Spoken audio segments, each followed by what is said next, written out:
after the death of his father Al-Mutawakkil ala Allah the first, in the year 808 AH. Al-Musta'in would be the 44th Abbasid Khalifa. Al-Mu'tadid, the second, would come to power in the year 816 AH, making him the 45th Abbasid Khalifa, followed by Al-Mustakfi the second in 843 AH, the 46th Abbasid Khalifa. Although figureheads, people could see that the Abbasids would soon disappear as the royal family was starting to lose contact with fresh blood for marriage and the symbolic support of the people. Only 10 years later, in 853 AH, Al-Qa'im would become the 47th Abbasid Khalifa after the death of the previous one. Now, here's why this is important. The Abbasids were dying. Just their symbolic power was dying. They hadn't had any real power since, well, Al-Qadi Abu Ya'la took it from them. So they were dying. They were eroding. They were eating themselves from the inside out. Arab men marrying Turkish or Armenian wives. But because their power base was slipping, because they had no influence to implement anything, they started to glide further and further away. Baghdad gets sacked, they're taken to Egypt. What do they have to do there? The Egyptians recognized them in terms of their lineage, but they didn't know them as a people. The Egyptians knew Baybars, Qutuz, his sister Julanhar. All these other people, they didn't know who any of those people were on any real personal level. And so the Abbasids in many ways were alienated from the Egyptians and the North Africans. Also during this time, the Seljuks were starting to wear down. And now you had Uthman I and his children, the Ottomans. They're starting to gain influence and rolling over the desert. And what they'd done is they'd converted to Islam. They'd come into the religion, and they, to put it in no other word but a simple word, they went madhab shopping. And what they said is, we're going to take on something that is going to become our governing system for our transactions, buying, selling, renting. We're going to use that. We as a Turkish people have a very complex family structure. We need a complex system. And so they looked at each of the four and they said, the Hanafi one seems the most complex, that can deal with the complexities of our society. We're taking that. And they became missionaries for the Hanafi madhab. Everywhere they went, they set down minarets, masjids, which is how the Hanafi madhab was able to spread, as we mentioned before, in regards to administration and being inside the administrative structure of the government. The Abbasids took it that way and further. Everywhere where the Ottomans were, Hanafi madhab was there. It was there. And they brought it back. I mean, they made people forget that for 500 years, Hanafi was associated with Mu'tazila. They made people forget that, because they pushed that madhab so hard and they put such fear into the kuffar and into the cults that the Hanafis were now held in their own right as being every bit as acceptable as the other three. Because there was always that perception, as the Hanafis had been working on it and building up their scholars from Central Asia, there'd always been that perception that because Hanafis had Mu'tazila among them, they're really not quite on par. They're Sunnis and everything, but they're not as on par as the rest of us. And so what happened is the Ottomans brought that up. And as the Ottomans rolled along, they continued the process of consolidating and defeating the Tatars, leading to cases of Tatar mass conversion. So then what do the Tatars become? Muslims? What madhab? Hanafis. So the Mughals become what? Muslims. What madhab? Hanafis. And the Mughal Empire are Muslims? Yes. What madhab? Hanafis. The white Mughals, they become Muslim. What madhab? Hanafis. That's how all this happened. And you have the Ottomans and the Seljuks in a wider sense, but the Ottomans more specifically to thank for that. Spreading the fiqh, spreading the knowledge, building on the knowledge that's there. All these massive monuments, these big tiled buildings. all these stone monuments.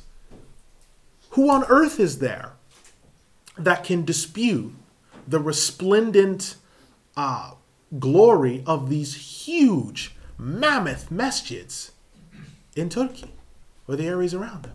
The Suleymaniye with the 7 concentric domes. Those are built by our Sunni fathers, particularly Hanafis. Built those.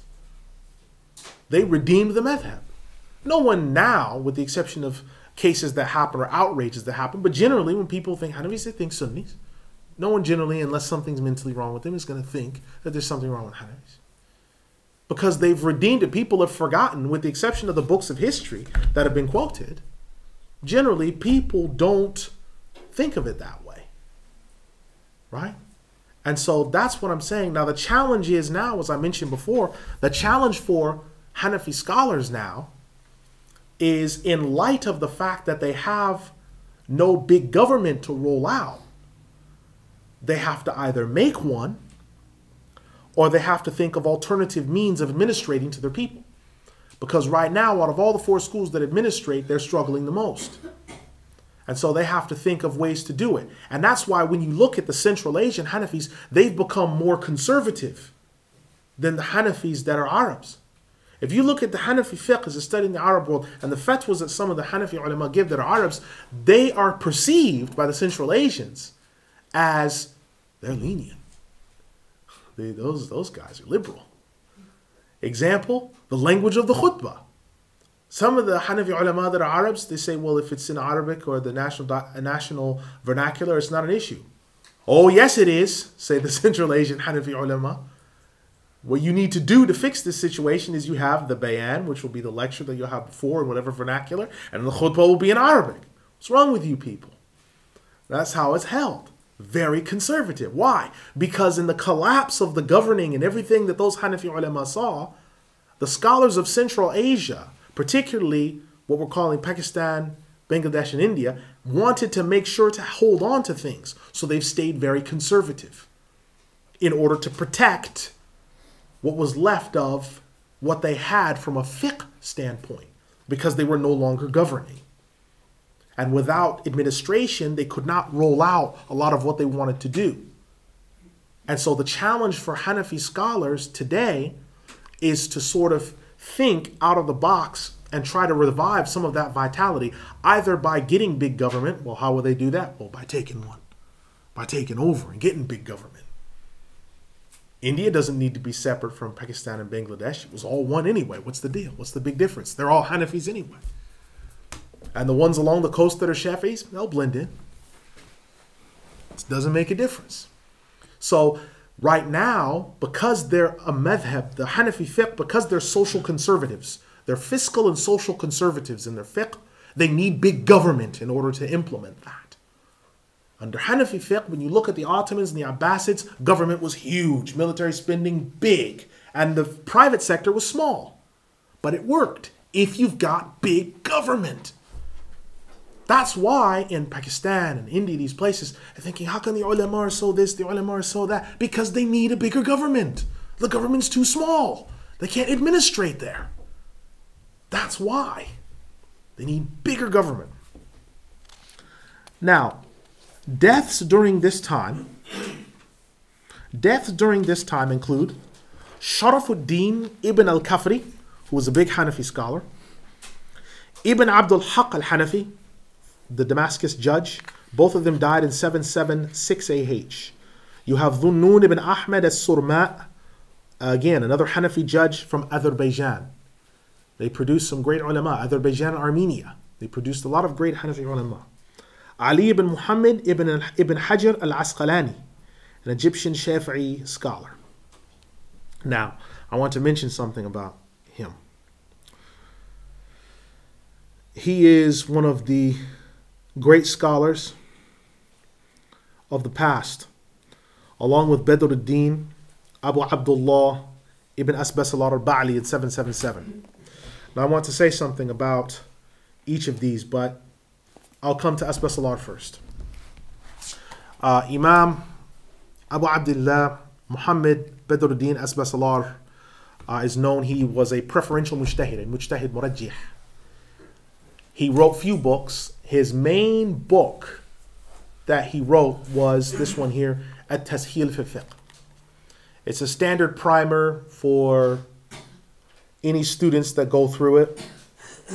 So from adolescents all the way up to, say, 17, 18-year-olds, I've done the first half of it with some students, and they found benefit in it, this particular text.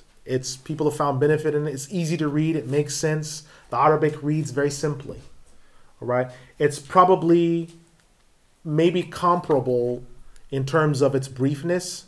It might be comparable with, say, Imam Panipati's Ma la budda minhu, or something along those lines. It's very, very basic like that. Asbasalar, a big island, but was Turkish, coming from what's now Turkey, Asian extraction. You have Taqiyuddin al-Qalqashandi, an Egyptian Shafi'i scholar who died in 768AH, who was a great Shafi'i scholar specialized in hadith. Abu Ja'far Al-Gharnati, who was a Maliki scholar of Andalus. Abu Bakr ibn Muhammad al-Tarsusi, Hanafi scholar, in 779AH. Tarsus is Tarsus, which is in today's Turkey. So before the Ottomans had even really set down a state properly, they'd already sent out some of their missionaries to build on what they'd started and to have ulama in those places. And Tarsus, or Tarsus, was one of those places. Ruknuddin Ahmed ibn Muhammad al-Qarmi, who was also a Hanafi judge, and Ibn al-Kishk, who was a Hanafi judge from Damascus in 783AH. Nowadays in Egypt, the Kishk family, some of them are Shafi'is and some of them are Hanafis. Like Abdul Hamid Kishk, right? Shafi'i, right? Great preacher, great scholar. But most of the Kishk family are Hanafis. Most of the Kishk family are Hanafis. Very great history. Very great history. Ruknuddin died along with Ibn al-Kishk in 783AH. You have Akmaluddin al-Babarti al-Rumi, who's a Hanafi judge from the city near Istanbul today. You have Sharafuddin al-Ibtali, who's a Hanafi judge in Damascus in 786AH. Ibn Adim al-Hanafi in 787AH. Shamsuddin al-Qunawi, who was a Hanafi scholar of great repute who died in 788AH. Al-Qunawi are the scholars that are coming again from Central Asia. You cannot get away from the Central Asian Hanafi scholars. They're remarkable. You cannot get away from them. You're going to have to deal with them as a fact of life. One of the best books you could ever read on usul fiqh, one of the best you could ever read, is a book by Abu Bakr al-Harawi. Abu Bakr al-Harawi. He's a big Hanafi scholar from Herat in Afghanistan. Abu Bakr al-Harawi wrote a book called Ghayatul Su'al, which means the furthest answer to the short question. Abu Bakr al-Harawi, wonderful alim, wrote consistently on different topics. But particularly his strong point was usul fiqh. And you'll find if you look in any usul fiqh books, particularly when you start talking about fiqh that's to do with sadd al-dhara'i, which means preventative measures. Like, for example, you sometimes stop some things to prevent bigger things from happening that could be haram. Hanafis are mentioned in a major way in those.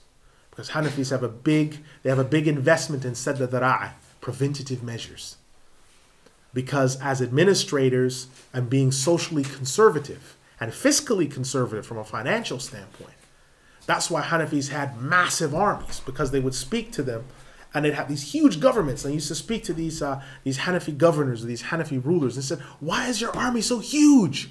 Your government is so huge, it's absolutely enormous. Why? So we never have to fight. And if we do, we annihilate our opposition quickly and we bring our troops home fast. It works. If you show up with 500,000 men on the border of someone's country that's messed with you, alhamdulillah, if you don't have to fight.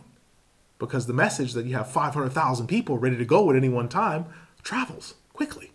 If you do go to war and you stamp them out like fleas,